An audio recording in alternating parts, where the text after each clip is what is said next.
নমস্কার বন্ধুরা, বাঙালির রান্নাঘরে আপনাদের স্বাগত। বন্ধুরা, আমি আজকে কুমড়ো ফুল নিয়েছি।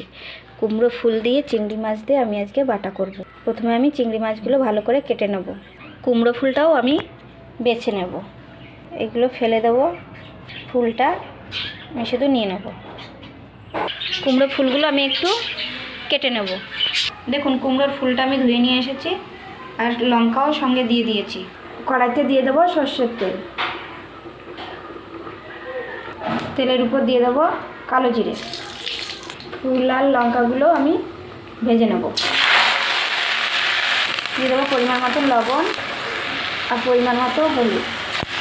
সেটাকে আমি ভালো করে ভেজে নেব। কুমড়োর ফুলটা আমার ভাজা হয়ে গেছে, এবার আমি তুলে নেব। চিংড়ি মাছ ভাজার জন্য চিংড়ি মাছের লবণ দিয়ে দেবো, হলুদ দিয়ে দেবো, মাছটা ভেজে নেব।